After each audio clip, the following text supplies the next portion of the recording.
Hey everyone, welcome back. Today we're taking a deep dive into something that's, well, pretty foundational. Meditation. Yeah, absolutely. We've been looking at some really interesting stuff about it, stuff that goes way beyond, those typical definitions you usually hear. Right, like it's not just about relaxation or clearing your mind. There's a lot more to it, and what we've been exploring frames meditation as something much bigger, almost like a lifelong process. Exactly. It's like a process of kind of bending the mind towards love, which is such a cool way to put it. Yeah, I love that phrase too, bending the mind towards love. So how do we start bending it? Well, it's interesting. One of the sources uses this analogy of a drop of water wanting to go back to the ocean. Okay, I can see where this is going. Like the drop is the soul and the ocean is. Yeah, the divine, the source. Yeah. But the drop can't just leap back into the ocean, right? It has to go through a whole process, evaporation, becoming a cloud, then rain. Ah. So meditation is kind of like making ourselves receptive to that process, Yeah. setting ourselves up so that, those spiritual forces can do their work. Exactly. And the really cool thing is it's not about us doing the heavy lifting. It's more about getting out of the way and letting that natural process unfold. So if we're talking about receptivity, what does that even look like in practice? Well, one of the biggest things they talk about is stillness. Like Yeah. your physical body needs to be absolutely still. Why is that so important? I mean, can't you meditate while walking or doing yoga or something? Well, sure, you can do those things, but the stillness is really important because any little movement, even like a twitch, can distract your mind. And the whole point is to bring the mind inward. Okay, so the body's still. What about the mind? Because let's be real, for most of us, our minds are anything but still. Right. I mean, that's the whole point, isn't it? The mind is constantly going, going, going. But in meditation, we're trying to quiet it down, to turn it inwards. There's this great quote, "Be still and know that I am God." Ah, yeah, I remember that one. It's from the Psalms, right? Yep. And it really gets to the heart of meditation. That stillness is how we come to know how we connect. Okay, so stillness is key. But the source material also mentions withdrawing our attention from the senses. Why is that important? It's kind of like this. Imagine trying to hear a really quiet whisper in a noisy room. You can't really hear it until you tune out all those other sounds, right? Ah, I see. So we're trying to tune out the noise of the senses so we can hear something more subtle. Exactly. And what we're trying to hear is this thing called the Shabad. It's like this inner sound, this vibration, the divine melody of the universe. Okay, so by turning inward, by becoming still, we can become more receptive to this Shabbat. Right. And that's where the real transformation begins. Because this Shabad, it has the power to pull our soul upward. Okay, so speaking of the soul, there's this interesting analogy in the source material about the soul being like cream and milk. Oh, yeah, that's a good one. It's saying that the soul, by its very nature, wants to rise, to go back to its source. But it's weighed down by the mind and body. Like how cream gets trapped in the milk. So meditation is about letting the cream or soul rise up to the surface. Yeah, exactly. By stilling the mind and body, we create the space for the soul to naturally ascend. So ultimately, all this effort, all this practice, it's all for the benefit of the soul, right? Well, that's what we might think, but actually, and this is what I find so fascinating, all the love and devotion we cultivate in meditation, it's primarily aimed at the mind. Wait, really? What seems kind of counterintuitive? It does, doesn't it? But the soul is already filled with love, It's already connected to the divine. The real work is on the mind. We're trying to train it, purify it, so it can make that journey back to its own source. So when the mind goes back, the soul naturally follows. Precisely, and this is where it gets even more interesting, because the source material talks about meditation as form of seva. Yeah, like selfless service. They say that meditation is actually the highest form of service, the seva of the mind. Wow, seva of the mind. What does that even mean? It means that the act of turning inward, of offering love and devotion within, it's actually what pleases the divine the most. It's like the ultimate offering we can make. So it's not just about personal growth or self-improvement. It's about something much bigger than that. Exactly. It's about aligning ourselves with a higher purpose, about dedicating our efforts to something beyond our own individual needs. And how does this seva of the mind relate to, those other kinds of service we do, like helping others or volunteering? It's all connected. You see, when we do those outward acts of service with the right intention, it actually prepares us for meditation.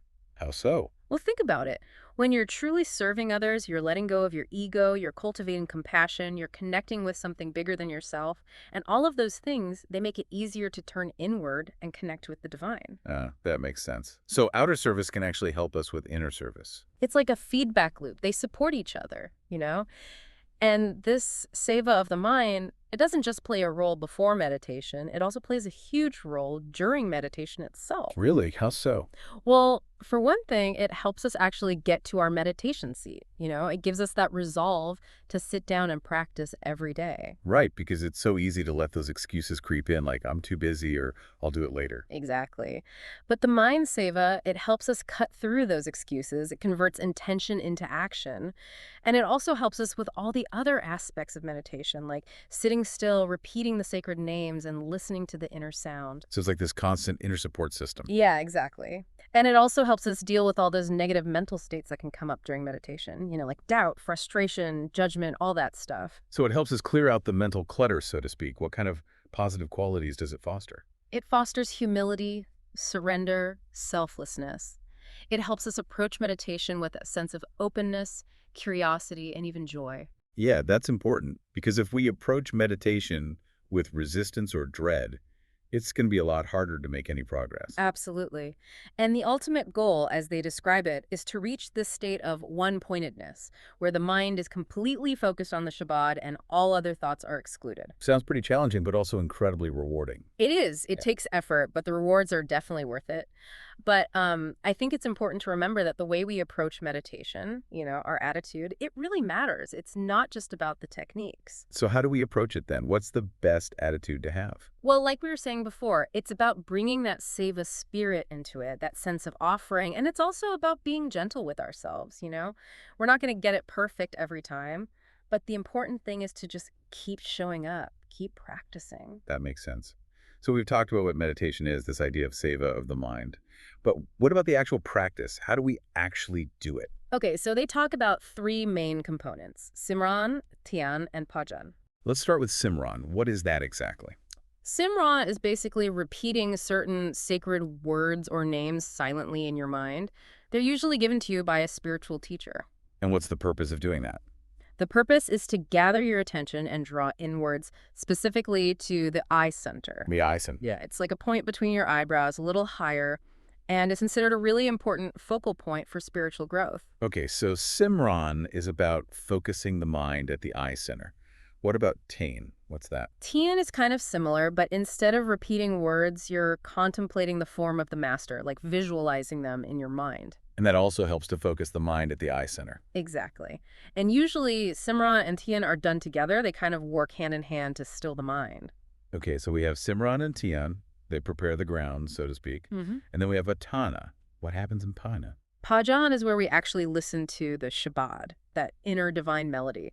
But here's the thing. You won't really hear it until your mind is still and focused at the eye center.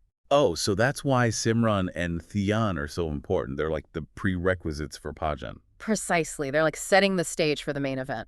There's that analogy of the magnet and the needle again, right? Yes, it's a perfect illustration.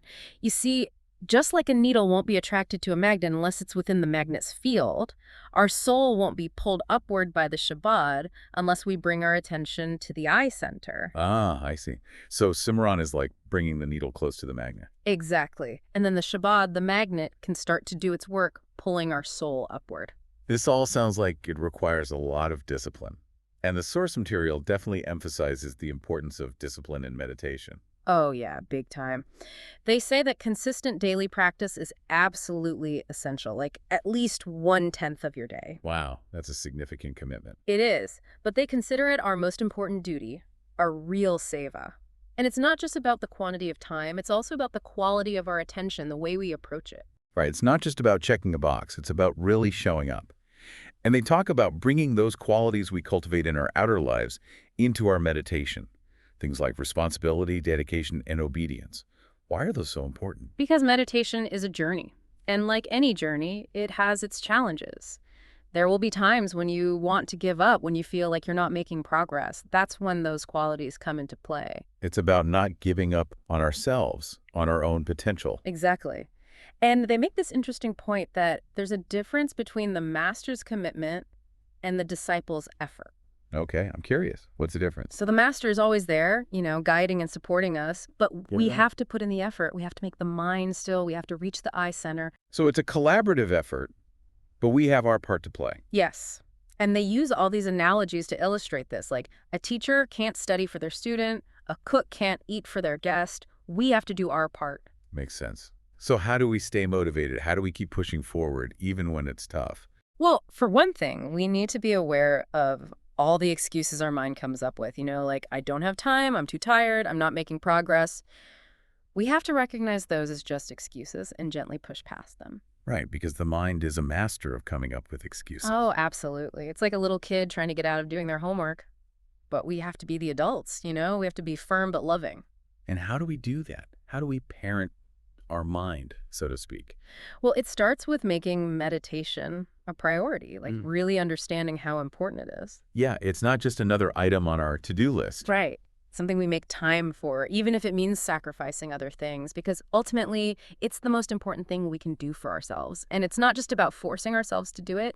It's about cultivating that love, that devotion, that deep desire to connect with the divine. So it's about remembering why we're doing it in the first place. Exactly. And even when it feels hard, even when our mind is resisting, we just keep showing up, we sit down, and we do our best, and that's all that's asked of us. Okay, that makes sense. So we've talked about simran, dhyan, and this whole idea of discipline. But what about bhajan? What's the importance of bhajan in all of this? Bhajan's where the magic happens. It's where we actually connect with the Shabad, that divine sound current. And they say that everything else we do, all the other practices, they're all just leading up to bhajan. So bhajan is like the culmination of all our efforts. Exactly. And it's where the real transformation takes place. Because when we connect with the Shabbat, it pulls our soul upward. It takes us back to our true home. But what if we sit in bhajan and we don't hear anything? That's okay. That's totally normal, especially in the beginning. But even when we don't hear anything, the effort itself is still incredibly valuable because the Shabbat is always there, whether we shoot it or not. It's working on us, purifying us, detaching us from the world. So even in the silence, something is happening. Oh yeah, big time. It's like the Shabbat is this silent force constantly working in the background. And eventually, when the time is right, it will reveal itself to us. And until then, we just keep practicing, keep listening. Exactly. And we remember that the silence of Bhajan is not just ordinary silence. It's a sacred silence, a silence filled with divine power. It's like being in the presence of something vast and mysterious. That's a beautiful way to put it.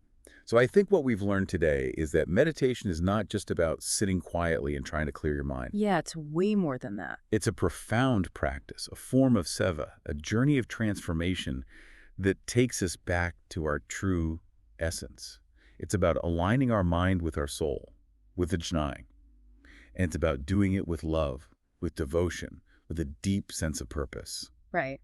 And I think one of the most important takeaways is that even when it feels challenging, even when we don't see the results right away, we have to trust the process. We have to keep showing up, keep putting in the effort, because the rewards are immeasurable. And on that note, I'd like to leave you all with a question to ponder.